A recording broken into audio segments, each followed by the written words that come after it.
Nggak tahu di dalam boleh nggak? Biasanya nggak boleh. Nggak boleh. Biasanya. Nggak tahu, mungkin sekarang udah berubah. Nih deh.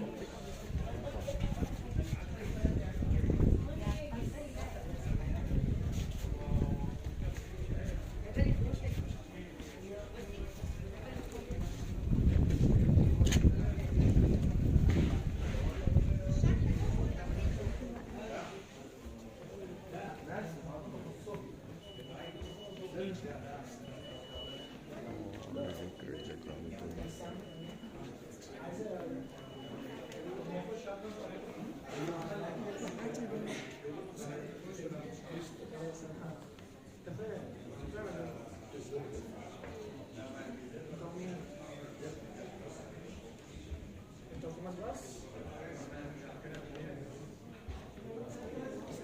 Esta es la parte de la iglesia. Gereja Kanto.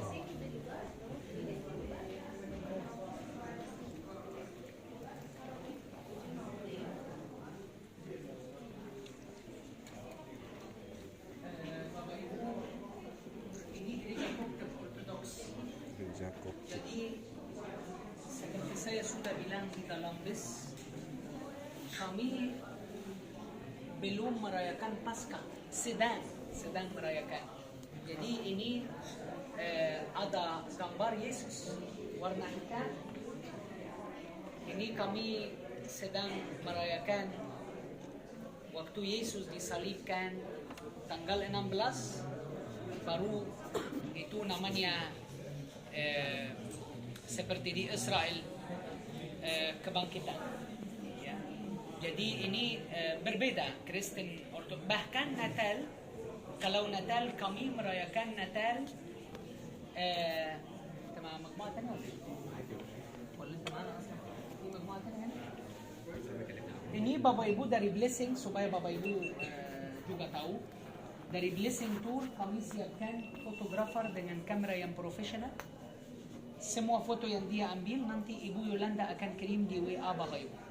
Ya, jadi dia akan tetap ambil banyak foto untuk kita selama kita berjalanan di gereja. Nanti akan dikirim ke grup WA kita. Nanti Ibu Yolanda akan atur. Ya. Jadi Bapak Ibu, bahkan kalau juga Natal, merayakan Natal seluruh dunia tanggal 25 Desember. Kalau di sini di Mesir tanggal 7 Januari. Jadi beda dengan semua orang Kristen di seluruh dunia. Ini kita sudah tahu di dalam bes bahwa Mesir dikuasai oleh Raja Fir'aun 3000 tahun. Setelah itu dikuasai oleh Yunani Alexander Agung 300 tahun. Lalu abad keempat, sebelum abad keempat dikuasai oleh Roma. Dari tahun 30 sampai abad keempat, 300 tahun juga Mesir dikuasai oleh Roma, Italia. Abad keempat Mesir dikuasai oleh orang Kristen. Itu karena ada sebenarnya setelah Yesus wafat di kayu salib, Yesus mengutus murid-muridnya, 12 rasul dan 70 murid. Mereka pergi kemana-mana di seluruh dunia. Yang datang ke Mesir untuk memberitakan Injil adalah Rasul Markus. Dan Rasul Markus bukan dari 12 rasul, tapi dari 70 murid. Dan itu juga yang menulis satu dari 4 Injil. Pasti Bapak Ibu pernah tahu itu. Jadi Rasul Markus yang menulis Injil, dia juga yang datang ke Mesir untuk memberitakan Injil di tanah Mesir. Dan dia lahir di Libya. Kemudian datang ke Mesir setelah Yesus wafat di kayu salib. Dan Rasul Markus datang ke sini tahun 61, abad pertama setelah Yesus wafat. Abad pertama, Rasul Markus datang ke Mesir untuk memberitakan Injil. Kemudian ketika Rasul Markus datang itu tahun 61, tidak ada agama Kristen di Mesir. Malah yang menguasai di Mesir adalah Kaisar Roma. Roma menguasai di Mesir, jadi Mesir dikuasai oleh Kaisar Roma. Kemudian beliau datang ke kota Alexandria, dan waktu itu belum ada yang menerima Yesus. Dan Kaisar tidak membolehkan agama Kristen karena yang berkuasa adalah Kaisar di Rom, dan Mesir adalah sebuah wilayah mengikuti kerajaan Roma. Jadi tidak boleh menjadi orang Kristen di sini di Mesir. Itu abad pertama, tapi Rasul Markus mulai memberitakan Injil. Dan sebenarnya banyak orang yang menerima Yesus. Tapi waktu itu ada masalah, karena kalau ada orang menerima Yesus disiksa, dibunuh oleh Kaisar sampai mati. Dan abad pertama, abad kedua, abad ketiga, ratusan orang mati karena nama Tuhan. Dan itu di dalam gereja kami yang namanya Santa dan Santo. Apakah pernah dengar kata Santa dan Santo? Itu adalah seperti Katolik. Katolik juga percaya yang namanya Santa dan Santo. Santa dan Santo itu sebenarnya ikon Santa dan Santo yang mati karena nama Tuhan abad pertama, kedua, ketiga masih ada di dalam gereja. Bahkan relikwi mereka masih ada di dalam gereja Koptik kami di Mesir. Nanti kita ke gereja Gantung, karena ini gereja keluarga kudus. Nanti kita ke gereja Gantung, nanti Bapak Ibu akan melihat relikwi ditaruh di dalam kotak warna merah. Nanti saya tunjuk. Jadi abad ketiga ada kaisar berbeda dengan semua kaisar sebelumnya. Itu namanya Konstantinopel. Konstantin, pernah dengar? Dia adalah seorang kaisar yang berbeda dengan semua kaisar lain karena dia mengalami mukjizat dan dia mengakui agama Kristen. Dia sendiri pun sudah jadi orang Kristen. Dan pada abad keempat tepat, Mesir ini menjadi negara Kristen. Jadi semua orang di Mesir abad keempat menjadi orang Kristen karena dia umumkan di seluruh kerajaan termasuk Mesir. Abad keempat kami mendirikan gereja di seluruh Mesir. Ini adalah ada yang tanya saya, apakah ada gereja yang dibangun pada abad keempat di Mesir ketika Mesir menjadi negara Kristen? Ini adalah gereja yang dibangun pada abad keempat, masih ada dan masih utuh. Mana gerejanya? Ini gerejanya. Ini adalah gereja asli. Ini adalah gereja Koptik yang pertama, gereja mula-mula. Dan jangan lupa, ini adalah bentuk gereja Koptik yang pertama di seluruh dunia. Koptik itu artinya Kristen. Jadi Koptik Mesir artinya Kristen Ortodoks Mesir. Bentuk gereja Koptik Ortodoks, kita masuk ada kaca. Sudah melihat tadi ada kaca? Itu lambang untuk baptis, pembaptisan. Lalu kita masuk, ini yang namanya halaman. Halaman ini untuk jemaat. Halaman untuk jemaat. Kemudian gereja ini dibagi dua. Ini halaman, ini semua namanya halaman. Yang di dalam ini namanya ruang Maha Kudus. Jadi jemaat biasanya di sini, pastor ada di dalam atau imam. Di dalam ada altar untuk misa kebaktian. Kami sama dengan Katolik. Karena abad keempat kita satu gereja dengan Katolik Roma. Saya sudah bilang yang mengumumkan kekristenan di Roma adalah Kaisar dan Mesir mengikuti Kaisar. Jadi dulu pada abad keempat kita satu gereja. Abad kelima baru terpisah. Jadi Mesir sendiri, Roma Katolik sendiri. Jadi kita dulu mengikuti Katolik Roma. Sehingga pada abad kelima terpisah jadi dua. Roma sendiri, kemudian Mesir sendiri. Jadi kalau Bapak Ibu banding kami dengan Katolik hampir sama. Cuma tidak ada rosario, tapi tetap ada doa Bunda Maria. Kemudian ada perjamuan kudus, ada pengakuan dosa, semua sama dengan kami, sama dengan Katolik. Cuma pastor Koptik boleh kawin. Dan kami doa Bunda Maria tidak pakai rosario. Selain itu sama dengan Katolik. Jadi ini bentuk gereja Koptik. Seperti apa bentuk gereja Koptik? Seperti ada halaman, lalu ada tiang-tiang. Sebenarnya kalau kita hitung tiang ini di sekitar gereja 12, melambangkan 12 rasul. Dan ini yang besar namanya mimbar untuk berkhutbah. Bisa lihat mimbar dari posisi Bapak Ibu. Ini adalah mimbar untuk berkhutbah, dan pondasi mimbar ini adalah 10 tiang. 10 ini melambangkan 10 perintah Tuhan. Bapak Ibu perhatikan, kalau ada angka 3 di dalam gereja Koptik artinya Tritunggal. Kalau ada 4 Injil. Kalau ada 7 angka kesempurnaan. Kalau 10 perintah Tuhan. Kalau 12 Rasul Yesus. Jadi ada yang namanya angka-angka suci. Dan tetap kami percaya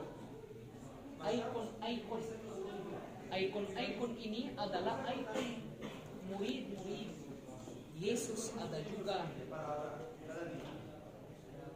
seperti semacam paus atau pop pertama, karena Rasul Markus adalah paus pertama di Mesir dan juga di seluruh Afrika.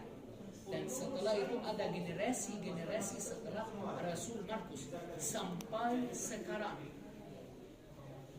Pop paus yang berkuat yang berada di Mesir atau juga yang melambangkan kekristenan di Mesir sekarang itu nomor 118. Jadi dari Rasul Markus sampai sekarang sudah 118 paus di Mesir atau uskup besar. Bapak Ibu perhatikan, gereja Koptik Ortodoks penuh dengan tanda seperti mimbar, tanda seperti tiang, tanda seperti kayu, tanda seperti salib. Itu salib Koptik yang di depan kita. Dan ini kayu namanya kayu aras dari Lebanon. Ini kayu dari 400 tahun setelah Yesus. Ini kayu dari 400 tahun setelah Yesus. Jadi kalau kita lihat tanda atau lambang, berarti itu membawa arti rohani untuk kita. Seperti apa? Seperti mimbar ini.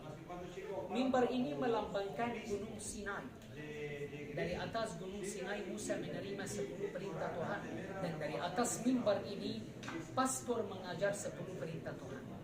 Jadi setiap sesuatu kita melihat di gereja pasti ada arti rohani untuk kita. Dan semua informasi yang saya sampaikan kepada Bapak Ibu, ini informasi tambahan dari saya, sehingga kita bisa tahu arti gereja Koptik. Ini bukan keharusan Bapak Ibu hafal semua informasi yang saya sampaikan kepada Bapak Ibu, tapi dari hati saya menjelaskan supaya Bapak Ibu tahu ini gereja apa dan bagaimana kita membedakan gereja Koptik Ortodoks dengan gereja yang lain. Apakah Bapak Ibu datang dari negara Indonesia hanya khusus untuk melihat gereja Koptik? Sebenarnya tidak. Karena di tempat Bapak Ibu masing-masing ada gereja. Di Jakarta, di Bali, di semua tempat ada gereja. Tapi Anda datang ke sini karena tanah ini dan tempat ini berhubungan dengan Alkitab. Matius pasal 2 ayat 13. Sekali lagi. Matius pasal 2 ayat 13. Kalau kita melihat Matius pasal 2 ayat 13, di situ ada tulisan tentang Yesus. Yesus lahir di mana Bapak Ibu? Di setelah itu apa yang terjadi? Raja Herodes mau membunuh Yesus. Masih umur di bawah 2 tahun. Malaikat Tuhan menampakkan kepada Yusuf dan bilang kepada Yusuf, kamu ambil anak itu serta ibunya dan lari ke Mesir. Mesir yang mana? Mesir yang ini.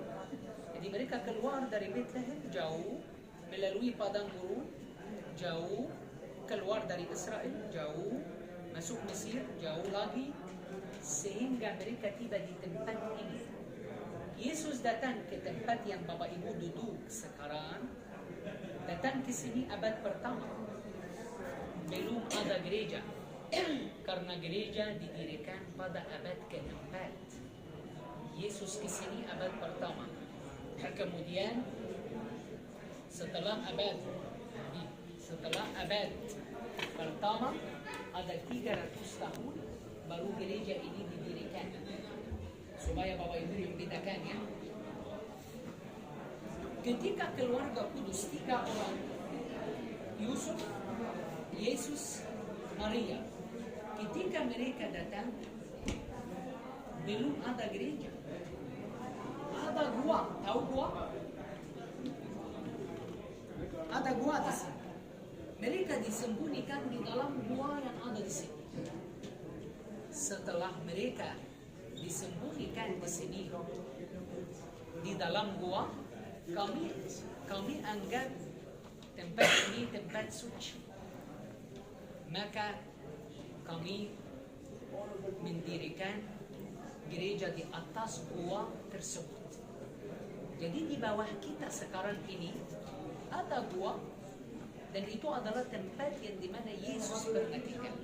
Dan itu yang membuat semua turis yang Bapak Ibu lihat di sekitar kita datang khusus untuk melihat gereja ini, karena mereka mau diberkati, karena di sini Yesus pernah mengungsi.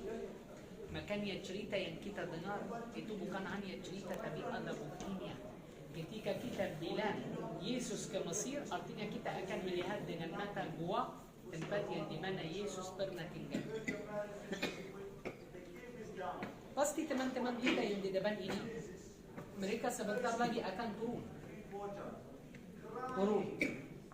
Ada sumur, sebelum turun ada sumur, itu tempat yang dimana mereka minum air. Terus di depan sumur ada tangga. Sebentar lagi setelah mereka turun baru kelihatan ada tangga. Turun dari tangga melihat gua. Gua itu adalah tempat yang dimana Yesus pernah tinggal. Dan itu adalah bukti. Itu adalah bukti bahwa Yesus pernah tinggal di dalam tempat ini. Ini sebenarnya membawa arti rohani untuk Bapak Ibu. Saya bilang di dalam bus, kalau Bapak Ibu datang ke Israel hanya untuk Holy Land dan tidak ada Mesir, belum sempurna perjalanan kita.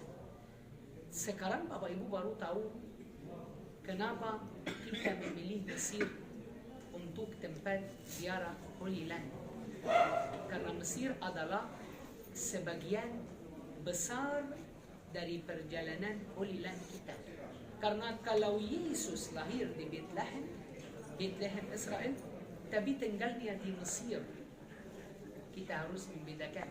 Dan Mesir sebenarnya diberkati karena Yesus pernah injak kaki di sini. Dan lebih dari itu, Mesir menjadi rumah yang aman supaya bisa melindungi Tuhan Yesus dari segala bahaya. Padahal ada negara tetangga, padahal ada tempat yang dekat.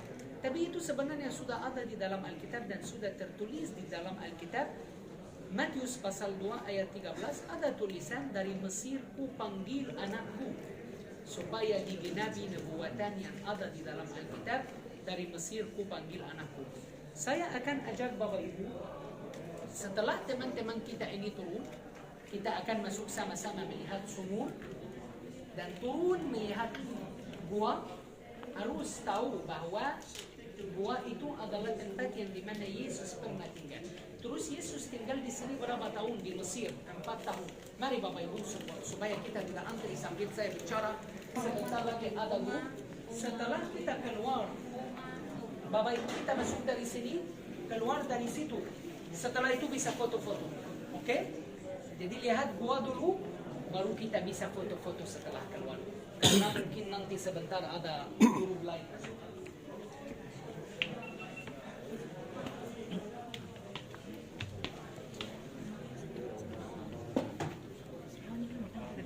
Jadi masker. Kamu bawa masker lagi nggak? Oh, Ini sumur, Bapak. Di depan kita ada sumur. Ini di depan.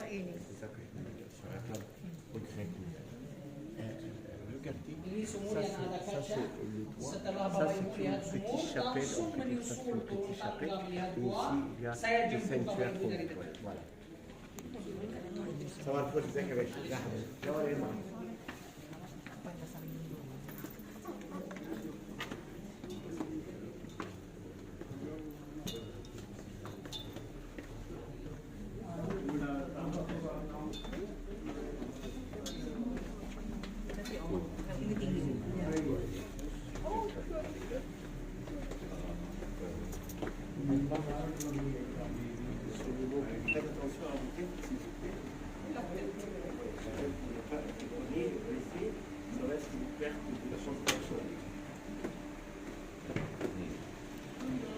Perte de 30% parce qu'on est froid.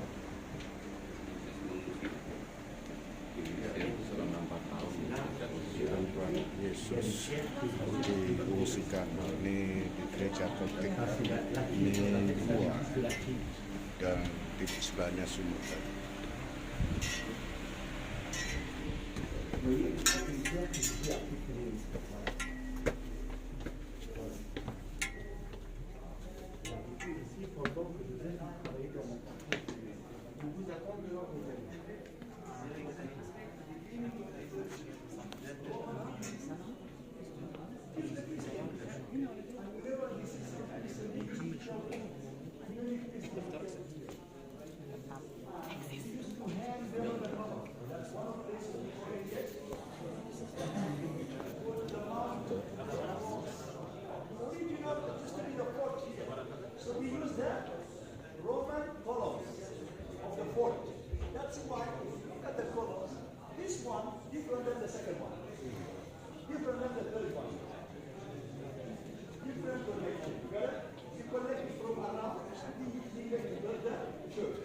So that's why you can see Greek Roman capitals of the columns.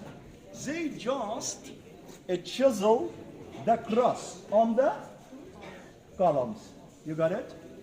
One of the reasons, this church nowadays, you know, Easter, the church and the Christian people here, they practice religion. And the church was closed till 12 o'clock afternoon. That's one of the reasons. We really developed the other side. We came here at 10 o'clock, closed. The church here belongs to the Orthodox Christian. We call them Coptic. Why we call them Coptic? They were Orthodox. Yang mau foto-foto sebentar Bapak Ibu ya, sambil yang lain keluar kita jalan sama-sama. The Christian people here, we give them the title of Coptic. Why? Bapak Ibu, If you ask the people outside, what we call Egypt, we don't call it Egypt. We don't call Egypt. We call Egypt Misr, like Masri, like in India, right? But Egypt came from what? Gereja Keluarga Kudus atau Gereja Mesirga. Mesirga.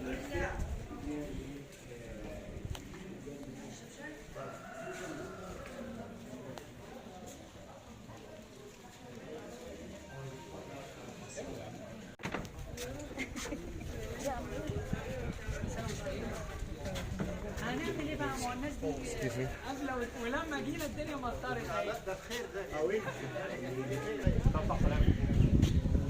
Bapak Ibu, ini yang namanya sinagoga.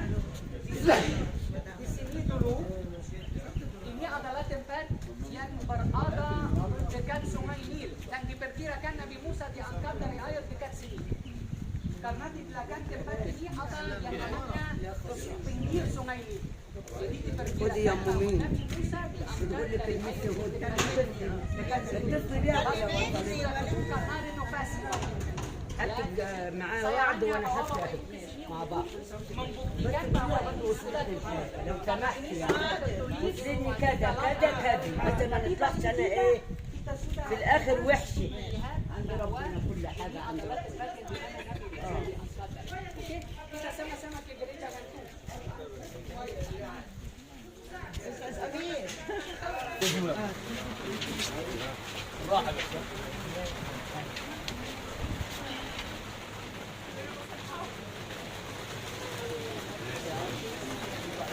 Hujan. Hujan.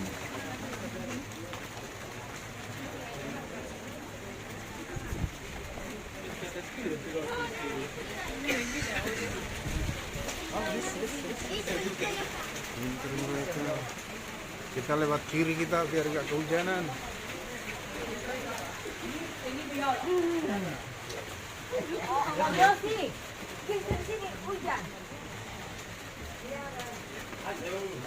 Soalnya di NTT jarang hujan juga. Bukan begitu, Om. Kalau dia sakit. Dia mau tiru-tiru orang Israel. Hujan-hujan.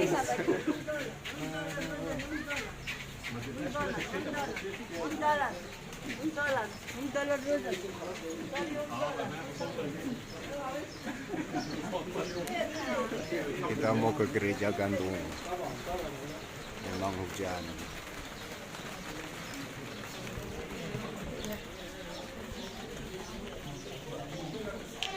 Di kiri kanannya toko-toko atau orang jualan buku.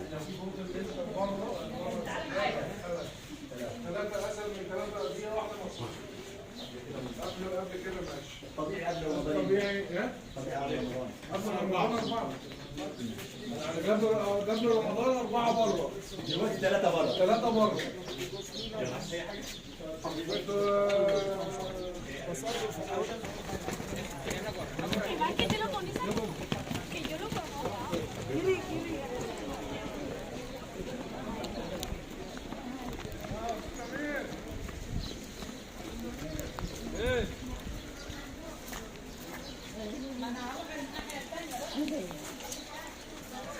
Gerejanya itu sih. ينفع كده؟ ينفع كده بشباب كيس؟ الجو مطر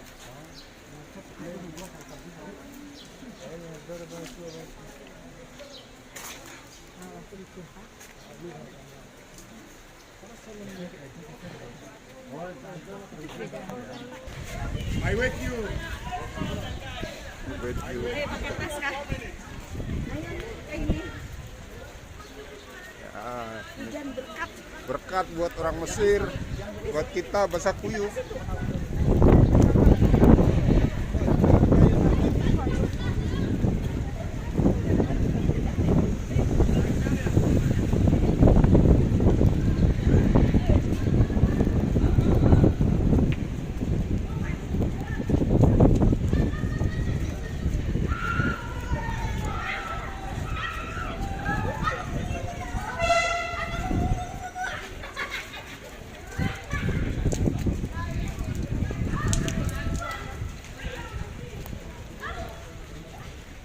Kita mau ke gereja gantung, tapi hujan.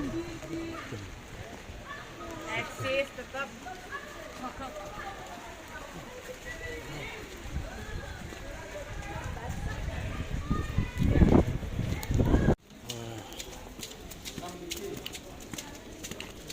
Licin.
זה יכול להיות איזה משהו כזה.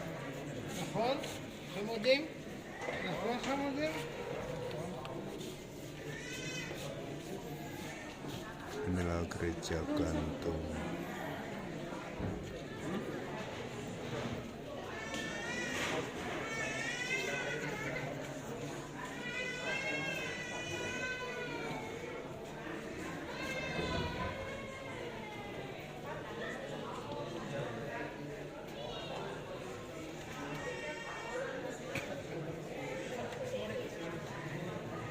Tapi gereja keluarga kudus berhubungan dengan keluarga kudus. Tapi kalau gereja ini, kita kan bilang gereja keluarga kudus karena keluarga kudus pernah tinggal di bawah gereja di dalam gua. Tapi kalau gereja ini namanya gereja gantung. Gereja gantung atau the hanging church. Hanging church atau gereja gantung. Kenapa dikasih nama gereja gantung? Karena untuk masuk gereja ini kita sudah naik tangga. Kita sudah naik tangga. Berarti kita di atas. Jadi di bawah kita ada apa? Ada bekas benteng Romawi. Di sini dulu ada benteng Romawi. Dan bekas benteng Romawi ini gereja dibangun di atasnya.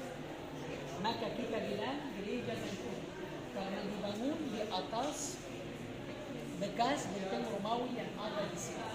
Dan buktinya tadi kita naik tangga lalu tiba di gereja. Jadi kita di atas, pondasi di bawah. Pondasi itu adalah bekas benteng Romawi. Itu yang namanya gereja gantung atau dikasih nama hanging. Gereja ini gereja Koptik, sama ada halaman, lalu di dalam ada ruang kudus, kemudian ada mimbar untuk berkhotbah, lalu ada namanya relikwi atau tulang-tulang orang suci. Ada pula yang isinya kain merah, di dalam kain merah itu ada relikwi atau tulang-tulang orang suci. Tulang-tulang sangka dan sangka orang yang mati karena nama Tuhan. Tulang-tulang mereka, relikwi mereka masih disimpan di dalam gereja sampai saat ini. Itu yang saya sudah sebut kepada Bapak Ibu bahwa ada relikwi mereka, gambar-gambar mereka atau tulang-tulang mereka. Jadi gereja ini kaya dengan ikon. Ada juga kayu yang terbuat dari kayu aras, dan ada juga banyak hiasan ada di dalam gereja ini. Terus gereja ini penting juga untuk kita orang Kristen, karena kita bilang gereja ini namanya gereja Perawan Maria. Kenapa kita sebut gereja ini sebagai gereja Perawan Maria? Karena di sini dulu pada abad ke-10 Bunda Maria pernah menampakkan diri kepada uskup Mesir pada abad ke-10. Apakah ada bukti bahwa Bunda Maria pernah menampakkan diri kepada uskup Mesir? Ada buktinya.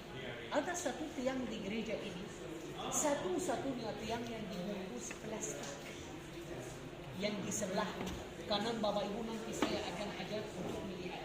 Di tiang itu ada gambar Bunda Maria. Dan gambar Bunda Maria itu tidak dilukis oleh orang, tapi alami. Jadi Bunda Maria dipakai diri kepada uskup, langsung gambarnya di-print di tiang tersebut. Dan tidak bilang dari abad ke-10 sampai saat ini. Maka kita bilang gambar atau gereja ini dikasih nama Gereja Perawan Maria. Saya mau ajak Bapak Ibu untuk melihat dua hal. Melihat gambar Bunda Maria yang di depan kita, nanti saya kasih dulu.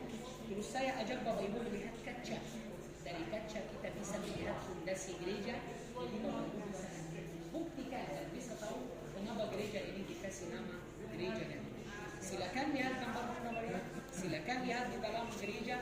Kemudian kita bisa foto-foto sambil duduk di sini atau waktu 10 menit untuk foto-foto, dan kalau ada yang mau ya, mari saya tunggu.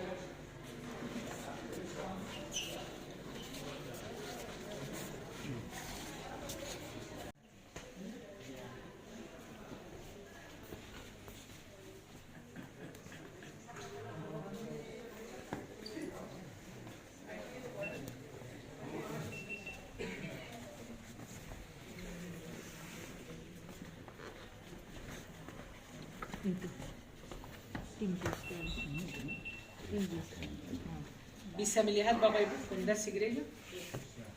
Dari bawah, yang di bawah itu adalah bekas benteng Romawi. Dan kita bisa mengerti sekarang kenapa gereja ini dikasih nama gereja gantung. Karena di bawah kita ada fondasi atau bekas benteng Romawi. Dan gereja ini dibangun di atasnya. Maka kita bilang gereja gantung. Karena dibangun di atas bekas benteng Romawi. Jadi yang di bawah kita ini Bapak Ibu adalah bekas benteng Romawi. Ya, ini juga benteng Romawi. Kita akan keluar. Boleh Bapak Ibu foto-foto, boleh doa masing-masing karena masih hujan juga di luar. Silakan kita 10 menit di sini ambil waktu melihat ikon-ikon gereja, foto-foto di luar. Itu kan ada mimbar, bisa foto-foto, ambil banyak foto yang di luar. Saya kasih contoh.